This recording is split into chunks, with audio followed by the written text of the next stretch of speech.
that update. And we now have Kevin Mutai once again, who is joining us, like he said, from Mvita constituency in the county of Mombasa. Kevin, you are telling us about the concerns about low voter turnout. What is the update? You could just run us through it again.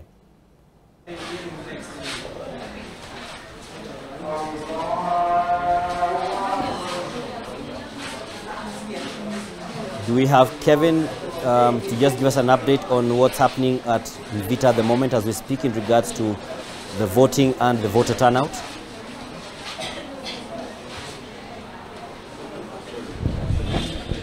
But even before we get him to hear me, just what you can see basically is there's the gentleman who's ticked his vote, and we have the IBC official who walks you through and guides you just to ensure that you don't put your put the wrong ballot paper into the wrong don't put any ballot paper into the wrong ballot box, guiding you on the color coding. And for the men in the house, you do know colors are not our friends at all times. But I'm told Kevin can now hear us. Kevin, you could give us a brief on the same.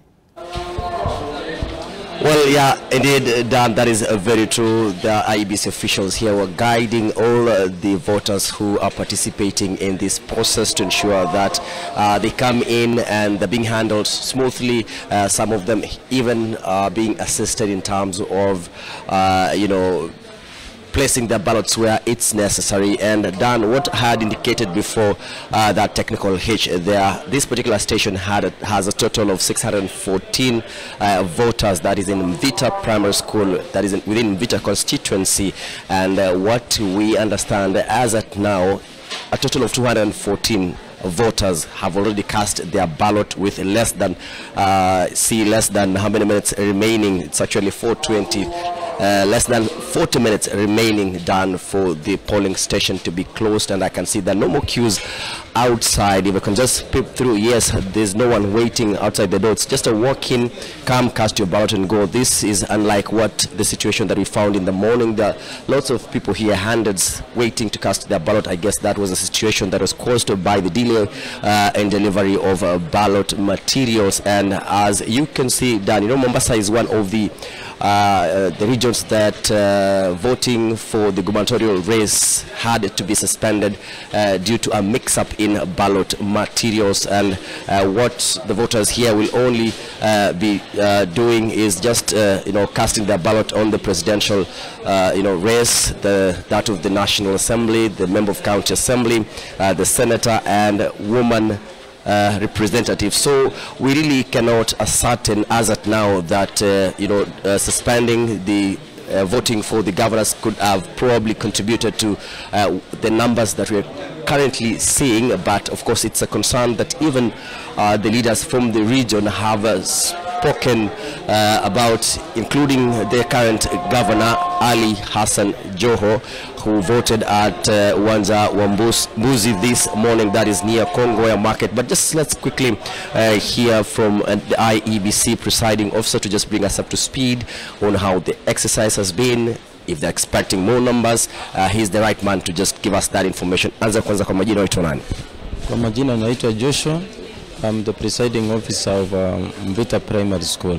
Joshua, tulipofika hapa asubuhi kulikuwa na mamia wa watu ambao walikuwa wamepanga foleni kupiga kura. Saa hizi naona kwamba kule nje hakuna hata mtu kwenye foleni. Nini pengine imechangia hali hiyo? Kwanza watu walikuwa wamejitokeza asubuhi sana kupiga kura, na sababu ya kuwa walikasirika wengine wakarudi majumbani ni sababu kuwa vituo zilichelewa kufunguliwa. Na hii yote ilitokana na msukasuka ambayo ilikuwa kwa Tallying Center. So tumewahi kufika kwa kituo kama saa 2:30 ndio tukafungua kituo. Watu wakawa wako wengi, wakawa wanasukumana, lakini tumejaribu kwa njia zote mpaka tumejaribu kuwadhibiti. Hata kama kuna wengine wameamua wakaenda nyumbani, lakini tuna moyo kwamba sababu sheria ya IBC inasema kwamba kama umechelewa kufungua kituo unafaa kuongeza masaa.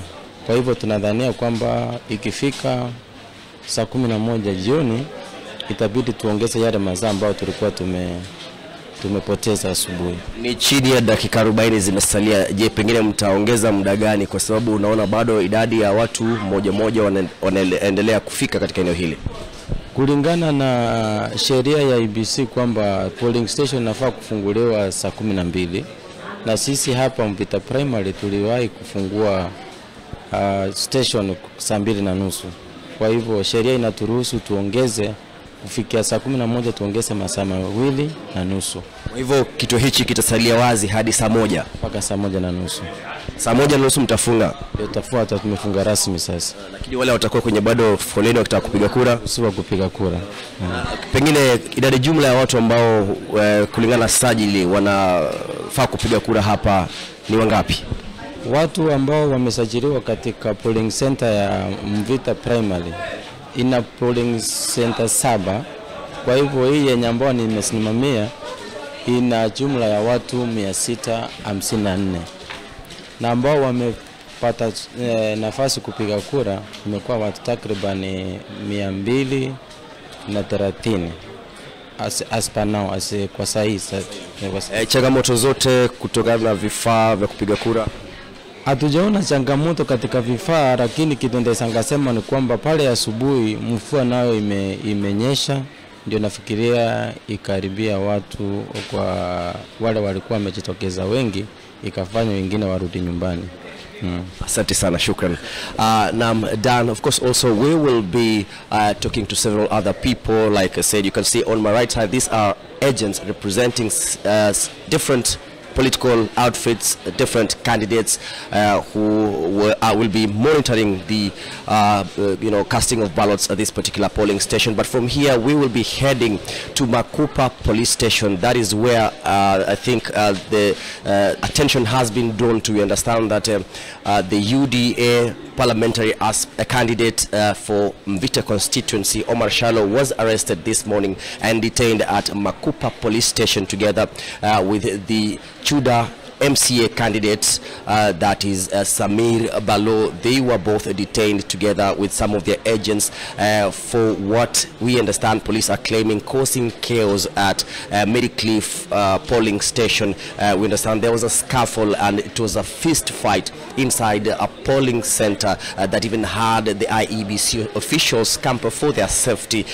We will be getting more details as soon as we get there, but as of now, as we are speaking, we understand that former Nairobi Governor Mike Mbuvi Sonko, the gubernatorial candidate in Mombasa, Hassan Omar, together with other UD officials, are currently at the police station trying to probably bail out some of those who are arrested. But we'll be giving you a real-time update as soon as we get to the police station with really the detailed information of what really transpired there. Back to you, Dan. Thank you very much, Kevin, for that, and just for the conversation there, where we are seeing in that specific polling center that he's at, the gentleman he's spoken with has given us that what in quick math statistic can give us about 35% or thereabouts of voters have turned up, of those who are registered in that specific center have turned up. So that is a concern, and the voter turnout concern is one that's not unique to Mvita Primary School.